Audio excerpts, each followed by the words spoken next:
For 6 months, I told myself it was just an adjustment period, that things would settle down, that my son loved me, and this strange new tension in the house was temporary. I was wrong about all of it, but they had no idea I had already called my lawyer. Let me back up. My name is Neil. I'm 67 years old. I spent 31 years as a civil engineer with the City of Ottawa, and when I retired, I had a good pension, a paid-off house in Kanata, and what I thought was a solid relationship with my son. My wife, Joanne, passed 4 years ago, breast cancer, 18 months from diagnosis to the end. After that, it was just the two of us, my son Evan and me, rattling around in this 4-bedroom house on Crestway Drive that Joanne and I had bought back in 1998 for $240,000. It was worth close to $1 million now. I mention that because it matters later. Evan was 34. He worked in IT project management, made decent money, but never quite figured out how to hold on to it. He had his mother's laugh and his grandfather's stubbornness. We had our rough patches over the years, the way fathers and sons do. But after Joanne died, we found a new kind of closeness. He started coming home for dinner twice a week. We watched hockey together on Saturday nights. I thought we understood each other. Then he met Sasha. I want to be fair here. In the beginning, I liked her. She was sharp, well-dressed, worked in real estate marketing downtown. She knew how to enter a room. Evan brought her to the house that first Thanksgiving, and she complimented the crown molding in the living room, asked me thoughtful questions about the engineering on the Champlain Bridge replacement, and brought a very good bottle of Niagara Pinot Noir. I thought, this one is different. This one he might actually keep. They moved in together into a condo in Sentrytown about 8 months after they started dating. Things seemed fine. I saw them every few weeks, had them over for dinner, went to them sometimes. Sasha always seemed a little distracted when she was in my house, looking around in a way I couldn't quite name at the time. I thought maybe she was just restless. I didn't read it correctly until much later. They got engaged in January. February, Evan called me and said they were thinking about the wedding for next fall, something small, maybe 30 guests, and could they have it in the backyard? I said of course, I meant it. I was genuinely happy for him. What I didn't expect was the conversation that came 6 weeks after the engagement. It was a Sunday afternoon in early March, still cold enough that the snow hadn't fully cleared from the front walk. Evan came over alone. I remember thinking that was slightly unusual. Sasha usually came with him on Sundays. He sat down at the kitchen table with a cup of coffee and had that look he used to get as a teenager when he wanted something and wasn't sure how to ask. I let him take his time. He said they were having trouble with the condo. The building had a major assessment coming, something with the parking structure, and their monthly fees were going up substantially. Combined with wedding costs and the general state of the Toronto to Ottawa housing market, they were feeling squeezed. He said, and I remember the exact words, "We were thinking, if it's okay with you, maybe Sasha and I could move in here for a while, just while we save up for something of our own." I thought about it for a moment. The house was large. There was plenty of room. Evan had grown up here. It wasn't an unreasonable ask, and I wasn't the kind of father who said no to his son when the son genuinely needed help. I said yes. What I should have done, what I wish I had done, was put it in writing, establish some ground rules, a timeline, a contribution to household expenses. But I didn't, because it felt clinical. And because Joanne always said I needed to stop treating family relationships like municipal contracts. So I just said yes, and we shook hands, and he left, looking relieved, and I started moving a few things around in the guest room to make space. They moved in the last weekend of March. The first month was genuinely fine. Sasha cooked a few times, good meals, things I wouldn't have made for myself. Evan helped me fix the eavesdrows along the back of the garage that I'd been putting off for 2 winters. We had coffee together in the mornings before they left for work. I thought, this is actually nice. This is what family is supposed to feel like. The change was gradual. That's the thing about this kind of situation. It doesn't arrive all at once. It creeps. It started with the living room. Sasha mentioned very casually that the furniture arrangement made the space feel closed off. She had a point, aesthetically speaking. I didn't mind when she rearranged it. But then 2 weeks later, my old recliner, the one I'd had for 11 years, the one I watched every playoff game in since Joanne and I bought it at the Bayshore Lazy Boy, was in the garage. She said it didn't go with the updated arrangement. I found out because I went looking for it. I said something to Evan about it. He smiled in that uncomfortable way and said Sasha had good taste and maybe it was time to update a few things. I let it go. Over the following months, other things shifted. My home office. A spare bedroom I used for my retirement projects, woodworking plans, old engineering files I kept for sentimental reasons, a model railway layout I'd been building since Joanne died, became the room with all the stuff. Sasha asked once, twice, and then more directly whether I really needed all that space. The third time she brought it up, Evan was sitting right there and he didn't say a word. My grocery habits changed without me agreeing to change them. Sasha had strong opinions about what should and shouldn't be in the house. My instant coffee disappeared. My brand of peanut butter. The kind of cereal I'd been eating every morning for 20 years. I don't want to sound petty about this. It's not about the peanut butter. It's about what it represents, the slow erasure of someone from their own space. By September, I had started eating alone in the kitchen after they went to bed. The dinner where everything broke open was a Friday in late October. I had made pot roast, Joanne's recipe, the one with the Guinness and the root vegetables that took 4 hours. I'd made it because Evan had mentioned in passing that he missed it. The three of us were at the table. I was telling a story about a project I'd worked on back in the early 2000s, a bridge underpass in Nepean that had some unusual soil conditions.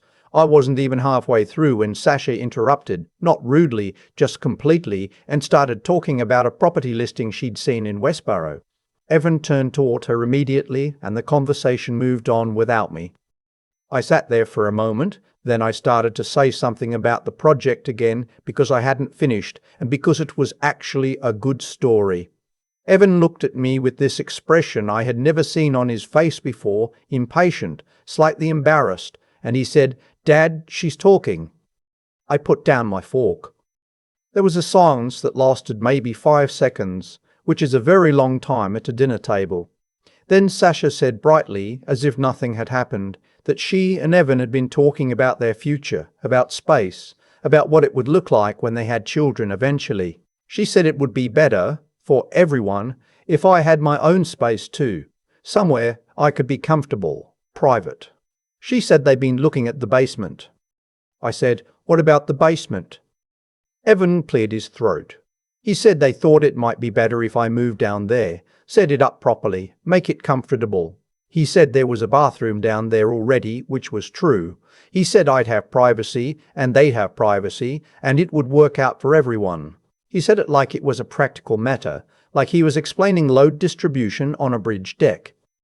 I looked at my son who grew up in this house, my son whose hockey trophies were still in the closet upstairs, my son who I carried on my shoulders at the Ottawa exhibition when he was 4 years old, and he could not quite meet my eyes. I said, "This is my house, Evan." He said he knew that, but they needed the room and it was just temporary, and the basement was actually a good space with the right setup. I said I needed to think about it. I went to bed that night and I did not sleep. I lay there looking at the ceiling of the bedroom where Joanne and I had slept for 26 years, and I made a decision. Not about the basement. The other decision. The one I should have made months earlier. The next morning, before either of them was awake, I called my lawyer. Her name is Frances Alderton, and she has been handling my family's legal matters since 2003. I told her everything. The arrangement, the timeline, how my name was on the deed, the mortgage was paid off, there was no rental agreement, nothing in writing. She said, "Neil, you're in a strong position, but you need to start documenting everything." I told her I already planned to. What Frances didn't know yet, what I hadn't told anyone, was something I had found 3 weeks earlier while looking for my property tax notice in my filing cabinet. I keep meticulous records. 31 years as an engineer will do that to you. And tucked behind a folder of insurance documents was a statement I didn't remember receiving. It was from a joint account, a savings account that Joanne and I had opened together back in 2006, a small account, not the main one, that we used for household renovations. After Joanne died, I had honestly forgotten it existed. There was about $14,000 in it. Or there had been once. When I called the bank to ask about the current balance, they told me it was empty, closed 6 months ago. When I asked who had authorized the closure, there was a pause. Then they said a co-signatory had requested it. The only co-signatory on that account besides me was Evan. I sat with that for a long time. I didn't confront him. I didn't say a word. I just wrote down the date, the account number, the balance at last statement, and the date of closure. And I put that piece of paper in a folder I kept at my neighbor Roy's house, because I had started to feel like my own filing cabinet wasn't entirely private anymore.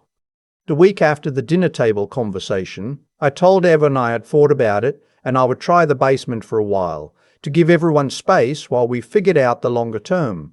He seemed genuinely relieved. That told me a lot. I said I would need 2 weeks to move my things. He said of course. He seemed lighter that evening than he had in months. He made a point of asking about my pot roast recipe. I gave him the wrong quantities or the spice blend. I'm not proud of that, but I'm not sorry either. Here is what I was actually doing during those 2 weeks. I met with Francis 3 times. The first meeting was about the house, the deed, the assessed value, my rights as sole owner, the process if I chose to sell. The second meeting was about the account. What Evan had done was not straightforwardly criminal because his name had technically been on the account, but Francis said there were civil options and that it was worth documenting carefully alongside everything else. The third meeting was about my will. My will had last been updated the year after Joanne died. Evan was the primary beneficiary. I changed that. I won't go into all the details, but the house was moved into a trust with a structure that made it extremely difficult to contest. A significant portion of the estate was redirected. Francis advised me to make sure I had documentation of everything before making my next move, and I did. I also started quietly moving things. Not dramatically, I wasn't packing boxes in the hallway, but valuable things, personal things, items that had meaning, Joanne's jewelry, which I kept in the dresser, the model railway pieces, my father's watch, a shoebox of photographs from before Evan was born, from when Joanne and I were young and drove out to Banff one summer and ate at a diner in Swift Current, Saskatchewan, and she laughed so hard at something I said that she spilled her entire coffee. Things like that. I moved them to Roy's, a few at a time. On the Tuesday of my second week, I overheard something I wasn't supposed to hear. It was early evening. I was coming up the basement stairs. I had started sleeping down there already, to make the transition look smooth, to not alarm them. And the door at the top was slightly open, and I could hear Sasha on the phone in the kitchen. She was speaking in a low voice, the kind of voice people use when they think they're alone. She was talking to someone about the house, about listing it. She was saying something about Spring Market and Ottawa East neighborhoods have been holding, and once he's settled in the basement, it'll be easier to have that conversation. She said he's not going to be a problem. I stood on the stairs and I didn't move for a full minute. Then I went back down to the basement and I sat on the edge of the cot I had set up and I looked at the exposed concrete ceiling and I thought about what 34 years of fatherhood looked like from this angle. Then I took out my phone and I opened the voice memo application and I went back upstairs. I told Sasha I was going to make some tea and asked if she wanted any. She said no, she was on the phone, and turned away slightly. I puttered around the kitchen, boiling water, getting out a mug, and I stayed close enough. She finished the call about 4 minutes later. When she lowered the phone, I said casually that it sounded like she was talking about real estate. She said yes, just a client. I nodded and took my tea downstairs. The recording was clear enough. Francis said it was useful context, though not a smoking gun on its own. What it did was establish intent. Combined with the account documentation, the timeline of events, and my status as sole property owner, it gave me a picture I could work with. I moved into the basement on a Saturday. I made it as comfortable as I reasonably could. I wasn't going to perform misery I wasn't fully feeling, because by this point I was mostly past the grief stage and into something colder and more focused.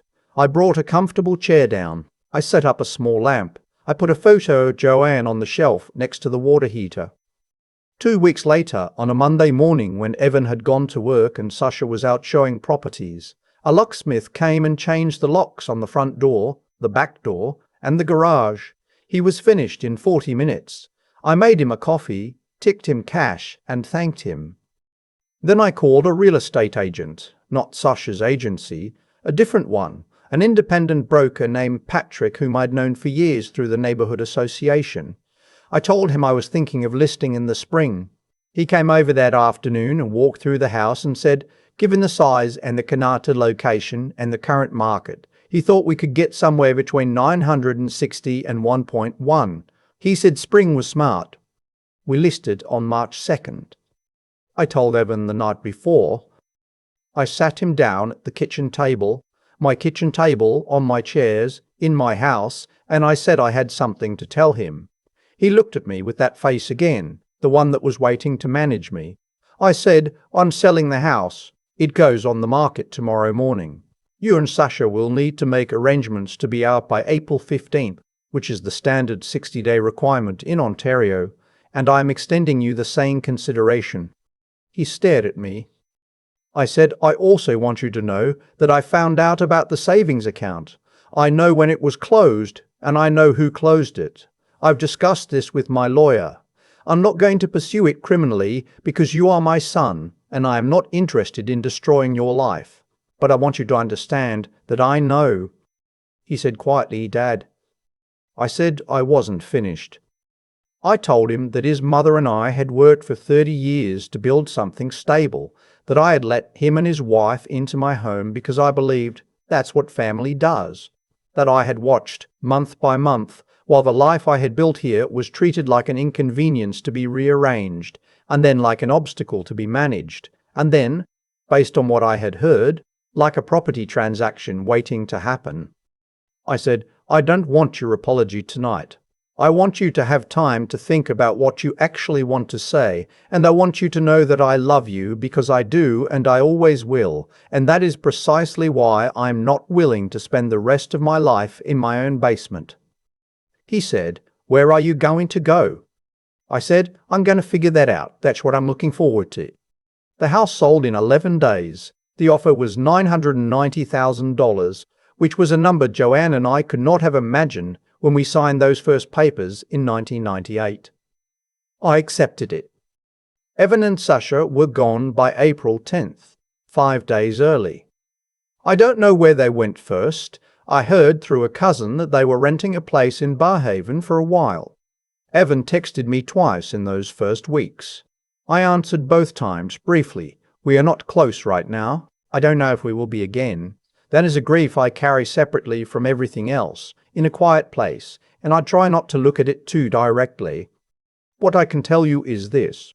In late April, I drove out to Prince Edward County with Roy, who had been after me for years, to look at the properties out there. We spent 2 days looking at houses around Picton and Wellington. On the second afternoon, we drove down a gravel road outside of Bloomfield and found a century farmhouse on 4 acres. Solid bones. A wraparound porch, a view of a hayfield that in the right light looked like something you'd see on a postcard. The asking price was $460,000. I made an offer that afternoon. I moved in on a Tuesday in late May. I took the photo of Joanne off the shelf next to the water heater and I put it on the mantel in the front room where it could see the light properly. That first morning I sat on the porch with a cup of coffee, my coffee in my mug, in my house, and I listened to the red-winged blackbirds in the field, and I watched the mist come off the low ground near the fence line, and I thought about Joanne, and about Evan, and about all the years in between, and about what it means to hold on to something long enough to know when to let it go. I don't have a tidy lesson to wrap this up with. Life doesn't really work that way, and I'm old enough to be suspicious of people who tell you otherwise. What I have is a porch, and a field, and a photo on a mantel, and the knowledge that I made the decision that was right for me when it mattered.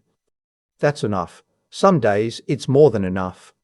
I'd still think about that cot in the basement, the way the light from the small window near the ceiling hit the concrete floor in the morning, I had lived in that house for over 20 years, and somehow I had let things get to a point where I was lying on a cot next to a water heater, looking at a photo of my wife, wondering how it had happened so quietly. The honest answer is that it happened because I chose comfort over clarity for too long.